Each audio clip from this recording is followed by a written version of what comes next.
This garden is beautiful, right? Well, it took quite some time and a lot of hard work to get it to this stage. Did you get it in someone's backyard? It is. Backyard gardening is one sure way of eating healthy and saving money. Today, both you and I will be learning some important pointers on growing our very own garden. So, come, let's dig some dirt.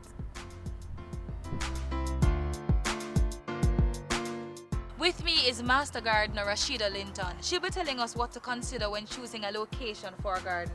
Rashida, this looks like a good enough location.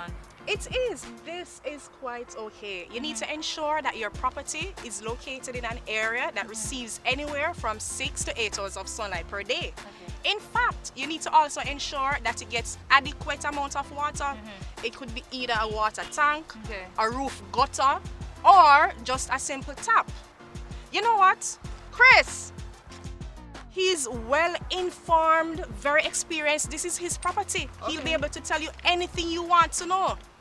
Chris, this is Kerry. Kerry, this is Chris. She's interested in farming. Please tell her anything she wants to know. See you guys later. Okay. All right, later. Chris, look like we're going to do some farming. Yeah, all right.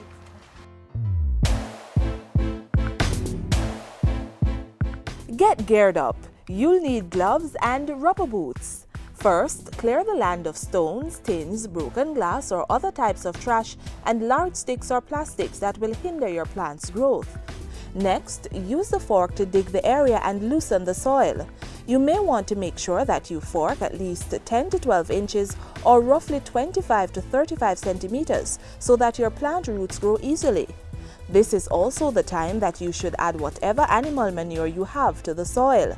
Also, you may consider adding sand to improve soil structure and drainage. You want a nice crumbly texture. How much manure do you need? Use 1 kilogram or about 2.5 pounds of chicken manure or 4 kilograms or 8 pounds of cow dung or goat manure to 1 square meter or a yard-sized bed. Fork the manure well into the soil and keep forking to mount a raised bed that is at least 3 feet wide or 90 centimeters and 20 to 30 centimeters or 1 to 12 inches high.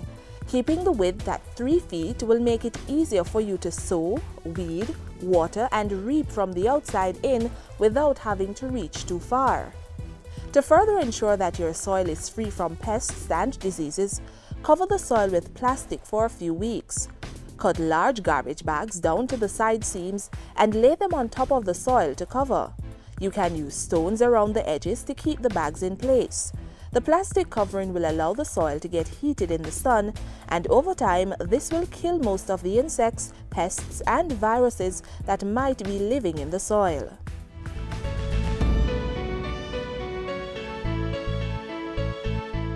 If you are fencing your plot, you should do that now too. Dig holes at least 1 foot or 30 centimeters. These holes should be at least 2 feet away from each corner of your raised bed. This will give you enough room to walk around as well as bend for sowing, weeding and watering. Next, one by one, set your fence posts in each hole and fill them in. Then, nail chicken wire around your plot, making sure to leave an opening for entrance and exit.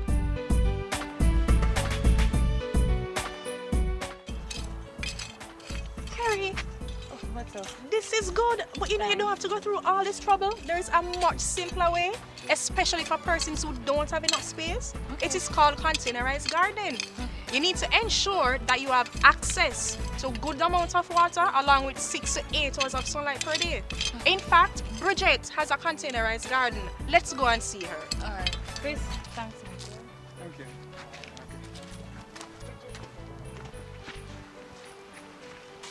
Bridget, this is Kerry. Kerry, this is Bridget. Hi. Bridget has a container garden.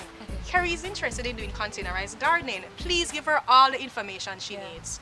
Later, guys. All right, Later. then take care. Later. Hi, Kerry. Hi. You have actually come good time because I'm just about to transplant some tomatoes. Okay. Right.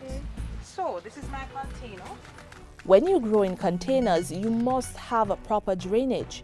If you buy clay or plastic flower pots, they will have holes punched in the bottom for this purpose. But if you are making your own, you must make sure you punch holes in the bottoms and sides so that the plants won't get waterlogged and develop root rot. As for getting the right soil mix, making sure you have really good, healthy soil is even more important in container gardening than it is in raised bed gardening. That's because the soil in pots is shallower and can dry out more easily. Most container plants do best with a mix of soils. 1 part loamy soil, 1 part sand, and 1 part humus. Because potted soil does not easily retain nutrients, you should add 6 tablespoons of fertilizer to soil. Once you've put the right mix of soil in your pots, allow them to settle for a week or 2 before planting. The next thing to think about is choosing the right crop to grow in your pots. The most ideal plants for container gardening are callaloo, tomato, peppers, lettuce, cabbage, cucumber, legumes, condiments, and herbs.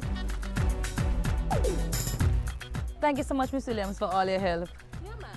Boy, backyard gardening, not easy. But hey, at least now we know about site selection and container gardening. Backyard living, not bad at all.